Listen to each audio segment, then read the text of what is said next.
Hey there, Colette here, and in this video I'm going to go through the editing setup that you need to get started. So this video is for beginners who want to get started editing videos with professional software, so Premiere Pro, DaVinci Resolve, or even Final Cut Pro. And you want to get your editing set up right and also learn a little bit about how to set up your desk for video editing. So let's dig right into it. First of all, I'm Colette Nicol. I am a solo filmmaker, video editor, story strategist based out of Vancouver. And I've been video editing since 2013 and have definitely encountered all sorts of problems along the way. And I hope that with this video I can save you some of the pain and suffering that many of us encounter when we first start out with video editing. So we're going to look at a few different topics in this video. First, we're going to look at your operating system, what you actually need in terms of your computer to get started. Then we're going to look at just basic gear.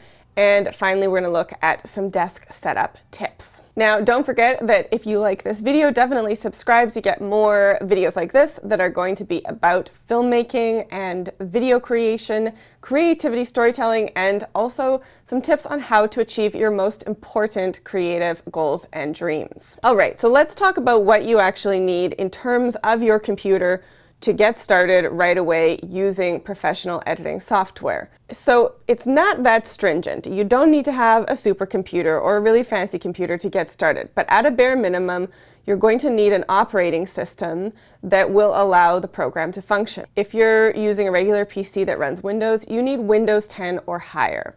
And if you're using a Mac, then you need version 10.15 or higher in order to run the software in the first place. You want to have at least 8 gigabytes of RAM when you're starting out with video editing. This just allows the software to work and to basically allow you to move smoothly through your editing process if you're shooting at 1080p. So if your resolution is 1080p, that's what you're going to be editing. 8 gigabytes of RAM is perfectly fine. If you're upgrading a computer or you're buying a new computer, then definitely get more than 8 gigabytes of RAM. I would say get 16 or 32. And if you're just ready to spend money, then get 64, because you can never have too much RAM, in my opinion. Now, after that, you want to look at the actual hard drive on your computer. When you have a faster hard drive, this is where it really helps in video editing. So I always recommend a solid state drive. That said, if your computer doesn't have that, you're still going to be able to edit. What's going to happen is as you get deeper and deeper into your edit, and if you start adding color and a lot of effects, your playback is just going to be slower.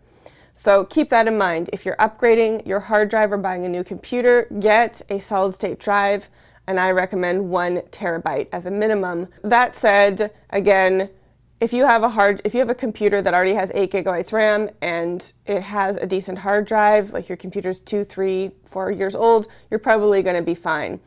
And at this point, I should mention that you really just want to get started with a free trial right away to see if the software works on your computer and to see how it works. Now let's look at equipment that you actually need as a video editor.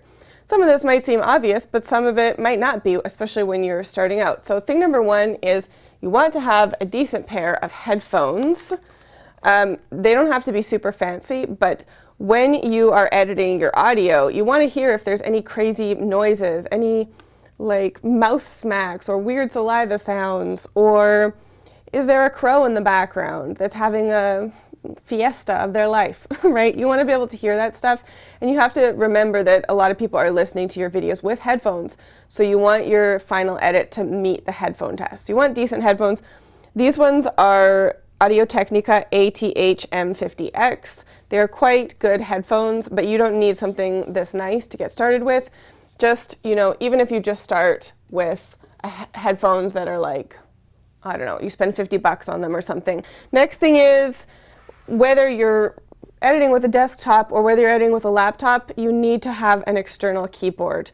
This is so important. If you're editing with a laptop, which is how a lot of us get started, I edited on a laptop for 5 years, and you think it's going to be reasonable to be editing off of the actual keyboard, but it's really not. And that's because of ergonomics, which I'll talk about in a second. But external keyboard is super important, and then an external mouse. Again, with the laptop, you don't want to be editing with a trackpad. That's really inefficient, and it's going to injure you over the long term. So I recommend the Logitech mouse. It is the MX Master 2S. I've used quite a few different mouses, and this one is definitely my favorite. But again, when you're first starting out, it does not have to be fancy. Just use the mouse that you have, or buy a cheap mouse if you're on a budget. The main thing is just that you're able to move yourself. This sounds kind of weird, but editing is kind of an octopus activity. You have to be able to be in a flow state, and so you need to be comfortable. So that's the main thing, is you want these external devices so you can get comfortable as you're editing. Now, the next thing is, if you're going to be doing laptop editing, you need to have a laptop stand. And this is because one of the most important things with video editing is basically managing your energy and ensuring you don't get super tired, especially with your eyes. So when you're setting up your screen and your desk, you want to make sure that your eyes are hitting the top center part of the screen. So with a laptop, of course, if you have it down in your lap, you're not going to be able to have that experience of actually looking at the screen in the correct way to allow you to be, in a state of flow rather than uncomfortable. The next thing is, which I should have probably mentioned earlier, is you must have an external hard drive. You have to have a backup.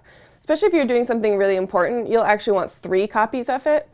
And that's because copies can get corrupted, they can get lost, they can get destroyed. External hard drives, super important.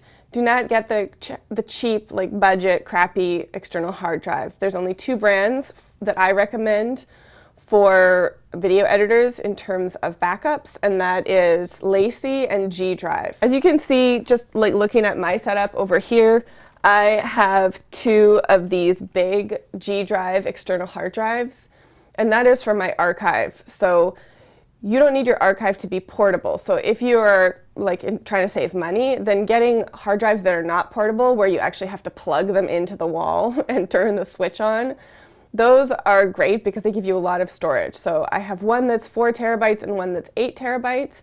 And it just gives me tons of space to have my main archive there, and then I have my backup archive elsewhere.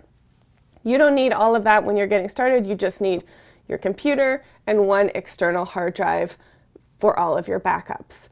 And with that, you're going to be ready to get started video editing. Now, I hope that this video was helpful. Again, if you want more videos on video creation and filmmaking and creativity and storytelling, then make sure you subscribe to this channel for more.